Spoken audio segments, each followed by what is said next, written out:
Before the slides, I could tell you something about what I wanted to say today. As you saw in the agenda, the area I would like to touch, area of cybersecurity, is incident response. As a company, we are very close with these activities because we are a service provider in the area of red teaming and incident investigation. This means that we have some, let's say, deep experience in providing post-incident investigations, mostly in case of ransomware attack. So our engineers took part as the consultants in the analysis of what happened. Ransomware is a very bad situation because when you take part in such investigation, in most cases everything is encrypted. People are shocked. Everybody, many times I was a consultant during a ransomware attack. Everybody is shocked. Nobody knows what to do. There are some procedures, of course, general procedures, but the procedure is not, let's say, technically oriented, so nobody knows what to do. And we got dozens of questions. Mariusz, what we should do? Mariusz, where we should start? Should we use the backups? But how to verify the backups that there is no malware inside? So ransomware investigation is something that requires skills from people. The first question we got from the board of management during the post-incident investigation is very interesting. Do you know what the CEO is asking somebody doing post-incident analysis? What data was stolen?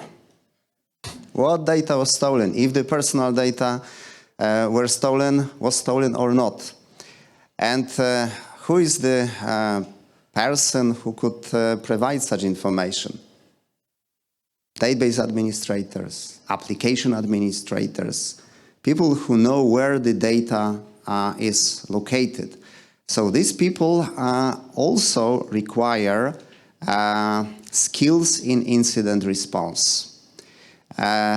Normally, when we talk about incident response, we have in mind that there is Security Operations Center, and sometimes there are external companies providing the support in the case of incident.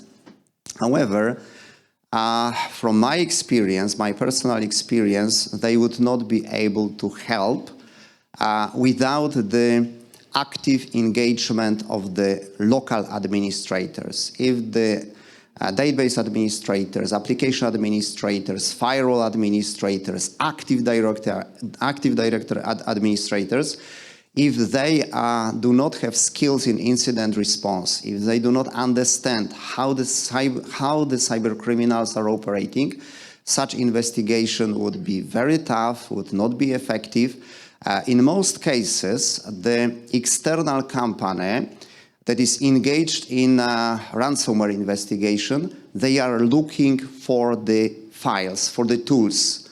So as a result, they provide you, for example, information. The Cobalt strike was used during the attack.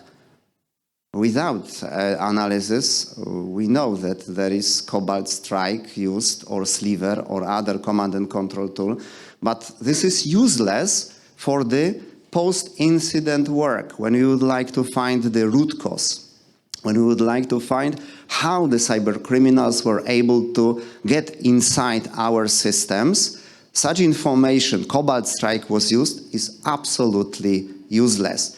We need to get the full picture of the incident. We need to get telemetry, for example, from Palo Alto EDR, XDR. We need the information gathered by the safeguards from the day when the attack started. Because when we only look for the tools, how to find the tools when everything is encrypted? There are some specialized tools. These tools are used, and there is possibility to retrieve something from the encrypted disk. Only part of this. However, such information does not inform us how the incident started, what was the lateral movement, what vulnerabilities were used. And look at the typical company. In typical company, there are two requirements for incident response. First requirement, it is the business requirement. When the cyber attack block the IT systems, we know, they support the business processes. When the business processes are disrupted, the company experiences huge financial losses. The brand, the customer trust is disrupted as well. The second requirement is the law requirement. Please look, NIS2 and DORA in financial sector. Both cybersecurity laws requires incident response. It is the hard requirement. And what are the factors? What are the areas that we should take care to be prepared? First, skilled people. Artificial intelligence at the moment is not able to exchange human. The administrators, Active Directory administrators, database administrators, network administrators, firewall administrators, all these people should understand how cyber criminals are really operating. The second is procedures. We need the methodology. We need to know the methodology for incident response, and people responsible for this activity should be familiar with this methodology. Should be, let's say, experienced in this methodology practically. Third element is telemetry and forensic tools. We need forensic tools for analysis, and these forensic tools at the moment is part of EDR, XDR, and NDR. So endpoint detection and response, network detection and response, extended detection and response. These tools gather telemetry, so gather a lot of details related to cyber attack, and provide digital forensic tools. And fourth element is knowledge. This knowledge is in threat intelligence sources. This knowledge is very important because we should know how cyber criminals are really operating. Believe me, cyber criminals would not use Nessus and other vulnerability scanner like pen testers, would not run the scanner in our environment and would not look for the exploits. In most cases, in internal network, cyber criminals are able to get entire IT system without even one exploit. They are rarely using exploits inside the network. There are many other vulnerabilities, for example, related to the configuration errors, to Active Directory misconfigurations, to lack of cyber hygiene, lack of security awareness, and these kind of vulnerabilities are used by cyber criminals. And when you look at the companies who are the victims of cyber attacks, unfortunately, both ISO 27001 and certified and not certified companies are the victims. Cyber criminals would not look, oh, you are certified ISO 27001. We would not attack you. They do not care. When you look at the victims, all the companies are attacked. So we created a very interesting project. This project nowadays is called Cyber Sentis. The second name is Cyber Soldier Project. About 5 years ago, our red team, together with the security engineers, initiated interesting project how to prepare our customers in case of real cyber attack. So you know Clico as the security distributor. However, in our team, there are also very experienced penetration testers with many years of experience. When you look at this slide, the left side is defensive competences. So we have CISP, we have other certified engineers, Checkpoint, Palo Alto, so most of the security vendors. We have the experts, but you can also look at the right part, and there are the highest certification levels of the pen testing, for example, OFSEC experienced penetration testers. So these experts were engaged in the project to create the platform for incident response training. And I would like to share some information with you how this platform looks like. What are the first questions from the board? You know, I've mentioned this. So in the case of incident, all IT staff is engaged, not the external company, not SOC only. Most questions are resolved or answered by the administrators who are aware about the business, about location of business data. So all these people, all IT staff requires incident response skills. About 4 years ago, when the first version of NIS directive was implemented, we got questions from our customers. We organized security operations centers. We bought tools from you, recommended tools. We have EDR, XDR, NDR. We have the tools that provide incident response, forensic tools, but our people do not know how to use these tools. So we sent our people to the trainings, for example, incident handler, incident response trainings. They were trained, they used some open source, but they still do not know how to use Palo Alto, for example. So we also looked at the education market, and we quickly realized that the trainings available do not really prepare people in incident response. Because first of all, during these trainings, only very basic attacks are executed. People are not able to run any more advanced techniques because they are not pen testers. They would not be able to go through the real scenario. And what is the main disadvantage of available trainings? They are using open source tools. They do not use Palo Alto, they do not use Sentinel-1, and after such training people are still not able to use available forensic tools in the case of incident. So we initiated CyberSentis project, and we created Cyber Range that is very similar to real IT system, to real enterprise network. And what is important, in our cyber range, we have the selected safeguards. For example, the cyber range is protected by Palo Alto, or the cyber range is protected by Sentinel-1. And when people attend the incident response, they are using for forensic, for incident investigation, the same tools they have in their enterprises. The training platform consists of two elements. First, it is the blue team. Second is the red team. Blue team is the cyber range I mentioned, so it is IT system with the safeguards. Red team, it is the application called Cyber Soldier, and this application, it is an educational application.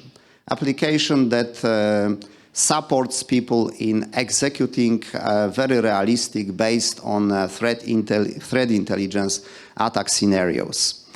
Cyber range is very demanding. It's very demanding for the trainer. Our colleague from Hungarian team experienced first, let's say, beta training, because our cyber range, it is not simulation network. It is the system consisted of Active Directory, domain controller, Exchange, databases, Microsoft SQL, Linux system, also SCADA could be connected. It is, we could say, a real IT system with real problems. When we conduct offensive exercises, when you run exploit, for example, the exploit will block the Windows system. Windows system should be restarted. Also, we are using the same tools as cyber criminals are using. The incident response in Cyber Soldier is very realistic. It is not simulation. We do it exactly the same as the hackers. So the training is difficult. The training especially is a challenge for the trainer because trainer must assist people. For example, when there is exploit attack for privileges escalation and the attack failed, so the next scenario would not work because the next scenario requires the administrator privileges. So it's very demanding. However, after these 3 days, it should be done in 3 days, after this training, you start understanding how cyber criminals are operating. This is very important for incident response because the tool, forensic tool, would not answer all your questions. We need the basic knowledge how the cyber criminals are operating. To support the participants of the training in the advanced offensive exercises, I mean cyber attack scenarios, we created with some professional software house the dedicated application. The application is called Cyber Soldier. It is the web application that helps in running the real cyber attack scenario. So it is some kind of education material. So you have the scenarios, you choose the scenario, you select the scenario, then you see the steps of the cyber attack. Every step is explained. And what is also, let's say, engaging and challenging for people, it is not simulation. It is real attack techniques, real hacking tools, and sometimes these tools would not work. These tools are based on open source. So even with the support of Cyber Soldier, always we should look at the output. We should be very aware what we are doing, what we are hacking. If the hacking attempt was successful, if not, we should do some troubleshooting because it is realistic. Of course, we could create the scripts, you run the script, and the attack would be conducted. But in this way, the participants would not understand what is going on. So the Cyber Soldier, it is the educational application, very advanced, because the same application is used for red teaming. The real red teaming in production systems, in banks, for example, is conducted using Cyber Soldier. So the application is very powerful. It provides a lot of tools, a lot of techniques. All these techniques are described. All these techniques are connected in the scenarios. So this is very realistic hacking tool. We could call it hacker in the box with some educational abilities. And you can translate the material in Cyber Soldier into Hungarian language if you like, because it's normally in English, but if somebody prefers the local language, can do it. At the moment, it is the best platform for incident response training because of 4 features. First, the training is conducted not on open source. It's conducted on selected safeguards. When you are using Palo Alto, you use Palo Alto forensic tools. So you are becoming very familiar with the tools you have in your companies. CyberRange, it is the real enterprise network. It is not some, let's say, simulation system.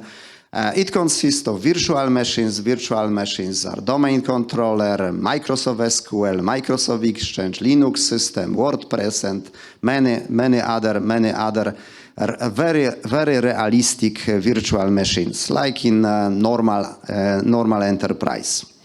Cyber attack scenarios are based on threat intelligence.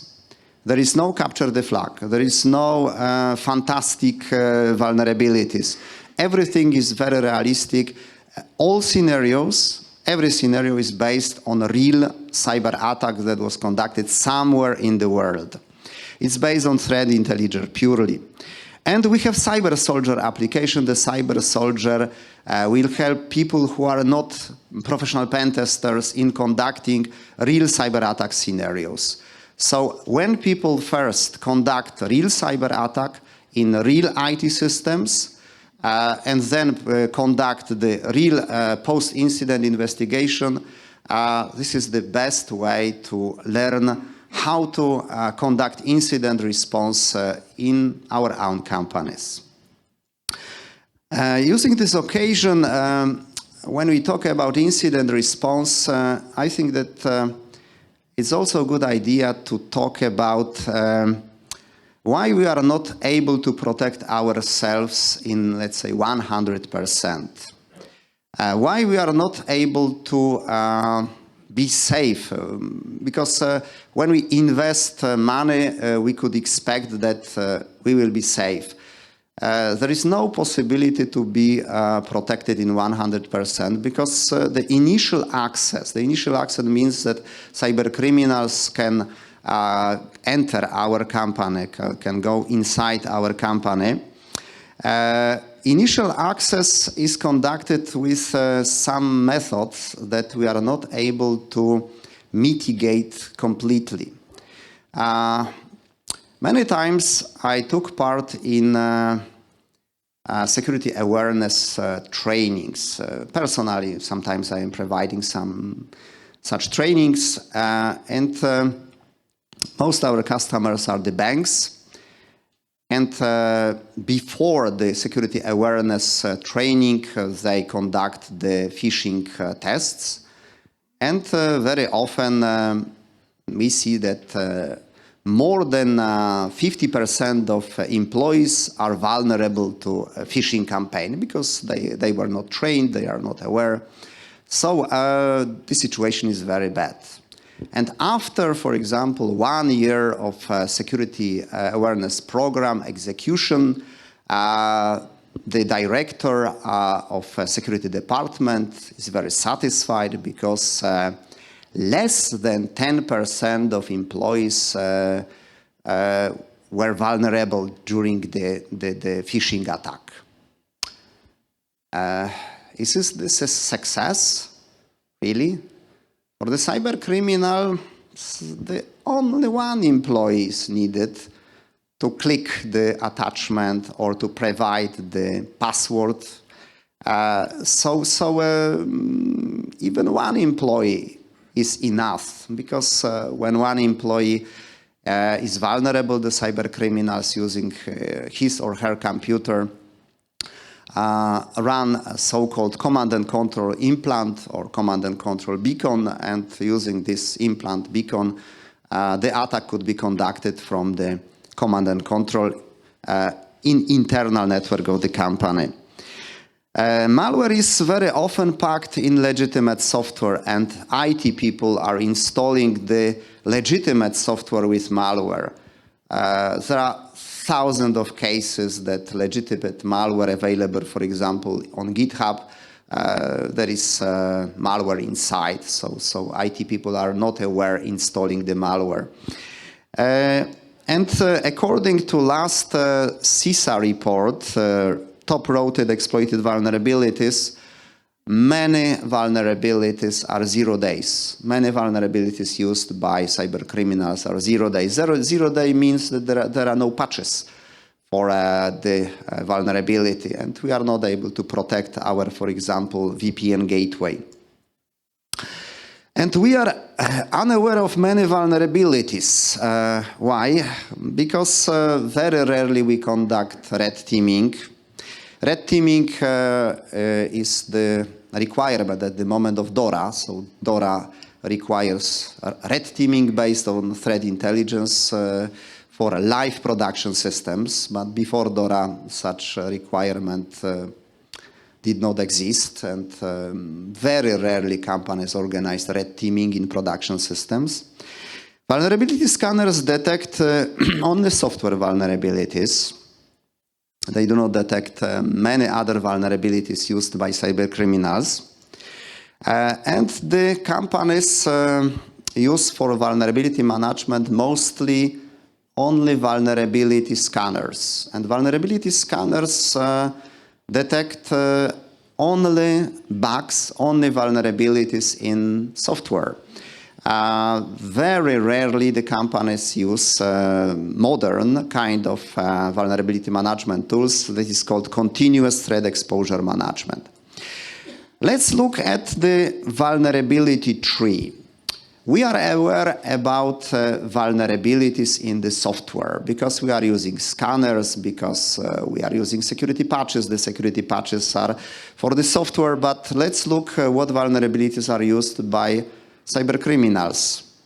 0-day, configuration errors, for example, misconfigurations in the Active Directory, excessive privileges in Active Directory, pure cyber hygiene, for example, domain administrators are using domain admin account for login into workstations, login into other systems.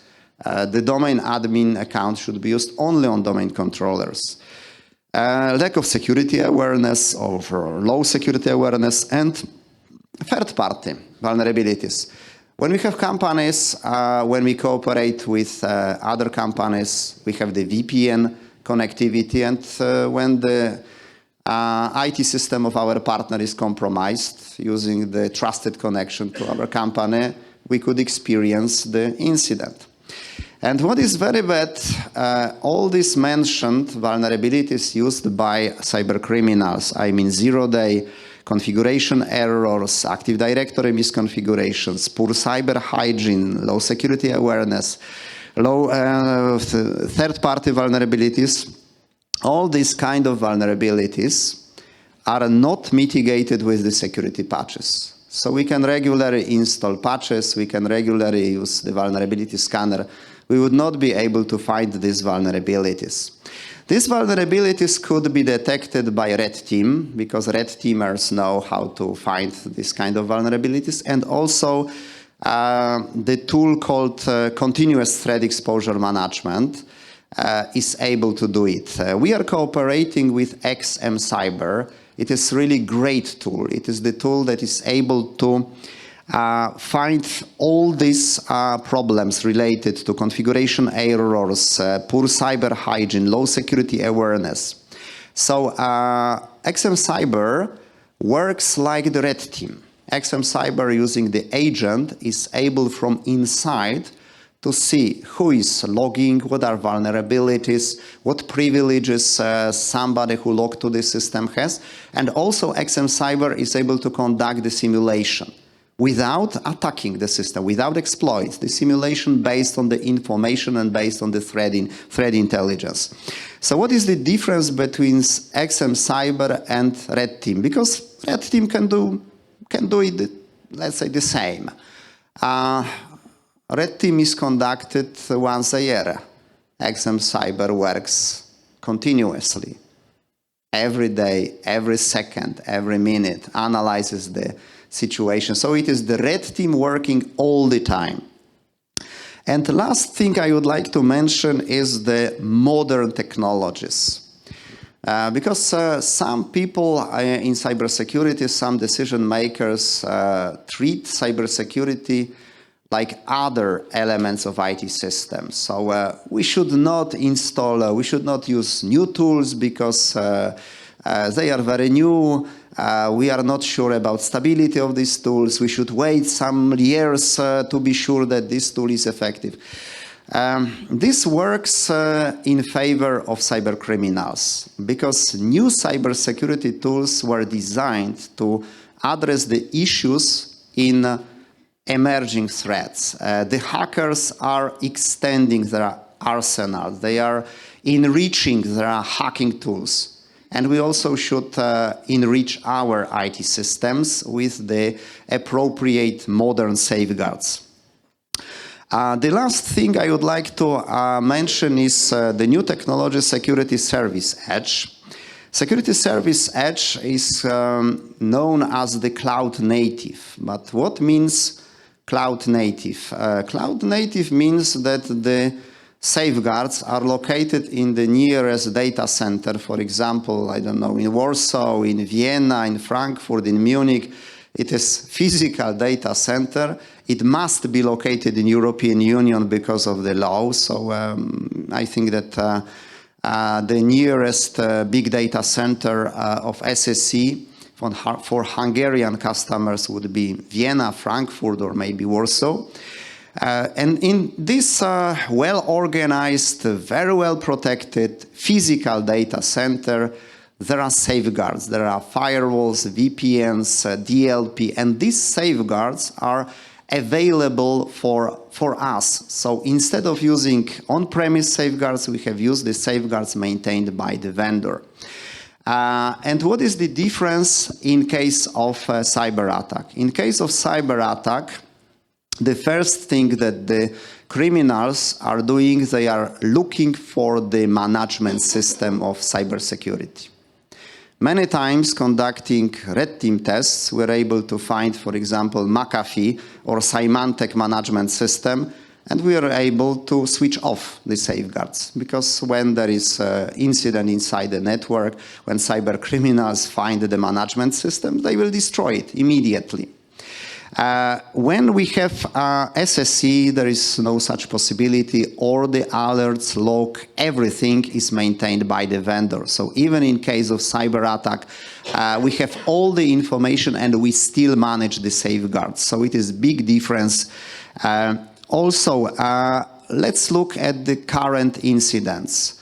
A lot of incidents at the moment are related to exploits at the VPN gateways, VPN devices. Two record makers are Fortinet and SonicWall. Almost every month we have the information about some critical exploits for these VPN gateways. There are a lot of threat intelligence sources explaining how cyber criminals are using VPN gateways to initiate the ransomware attack. On VPN gateway, very often there are credentials, and these credentials could be used to access Active Directory. You can find a lot of information about this. When we have SSC, the modern safeguards, this security problem does not exist. We do not have this problem because we do not have VPN devices. There is nothing to attack. The VPN is configured, is designed completely in a different way. There is no possibility to find the IP address of VPN gateway of a company and attack it with the exploit. This problem in these modern safeguards does not exist at all, and we are not able to organize on-premise systems in the way that we achieve the same. Of course, somebody could say, okay, let's put the web application firewall in front of a VPN gateway, but it is not rational to protect the safeguards against the attack using the other safeguards. We should use the other modern technologies.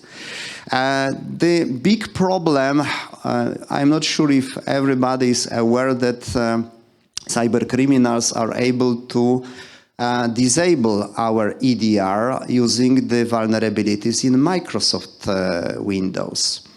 Microsoft Windows is designed in the way that so-called drivers in this operating system have very high privileges. And when the driver is vulnerable, using this vulnerability, we can kill any process. And there is no protection against this attack. So when there is the vulnerability unknown for Microsoft in driver, the cyber criminals can kill all, maybe not all, but any processes, because when they kill all processes, Windows stopped.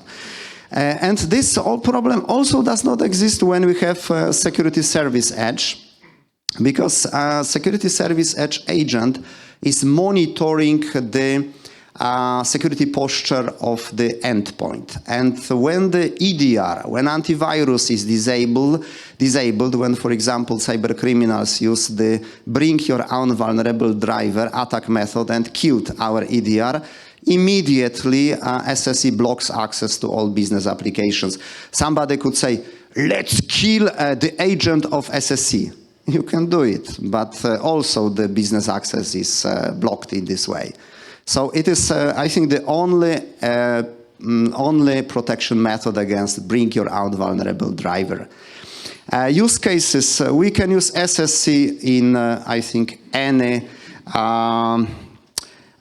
projects. When we have remote employees, we can use SSE to securely connect them to our enterprise. When we are opening new breach, new office, we can use SSE to connect it to our headquarters. When we want to strengthen ransomware resilience, when we have existing safeguards, we can strengthen these safeguards with the SSE, adding additional security elements like secure web gateway, like DLP. And when we modernize on-premise, we can exchange the devices into SSE. When we are building IT systems or data center in the cloud, please have in mind that Security Service Edge is cloud native. Cloud native means that the system was designed to be very efficient, protecting the cloud systems. For example, in SSE, we have the vulnerability management technology called Cloud Security Posture Management. It is the integrated element of SSE. So we are fully aware about the security posture of our cloud system. So we have many practical use cases in SSE. To summarize my short, let's say, presentation, I would like to emphasize the 4 elements that I mentioned at the beginning. At the moment, to be prepared for cyber attack, and we know that there is no possibility to block initial access totally because there are vulnerabilities we are not aware. There are vulnerabilities we are not able to mitigate with the security patches. We need first the people, IT staff, our administrators, to be trained in incident response. They should understand how cyber criminals are doing. They should understand that ransomware is not one exe file who in a magic way spreads in the enterprise and encrypts everything. Ransomware is multi-phase cyber attack. It is the scenario that starts from initial access, then privilege escalation, credential dumping, lateral movement, and so on. We should understand how cyber criminals are really operating. And we should have skills using the tools we have in our companies. When we invested in Palo Alto, we should train our people in Palo Alto, not in open source that is not used by our company. In Sentinel-1, we should train them in Sentinel-1. Threat intelligence. Threat intelligence is very important. We should think about the ability to get this knowledge for our IT staff because new threats are emerging, and threat intelligence, it is the best source to be aware about the current threats. Continuous threat exposure management, XM Cyber, great tool. It is your red team that works all the time and is able to find the vulnerabilities in software, in cyber hygiene, in security awareness. And Security Service Edge, when you see rationale, I suggest not only thinking about on-premise solutions. Think about SSE.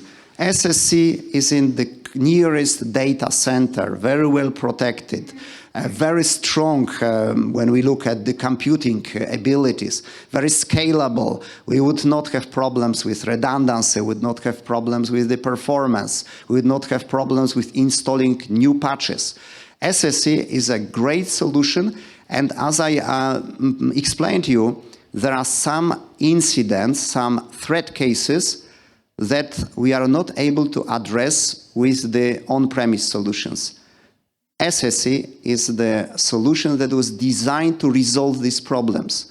There is no problem for exploits at VPN. There is no problem of bring your own vulnerable driver. Nobody would be able to kill your antivirus or EDR processes because it's immediately detected by SSE and the business access is blocked. And also, using the occasion, I would like to invite you to visit our OT security demonstration table, of course, during the break, not now, and our cybersecurity experts in OT could show you how we can protect the OT environment. We have the industrial robot. So if you are interested in OT security, SCADA security, I kindly invite you to visit our demonstration table. Thank you very much for your attention.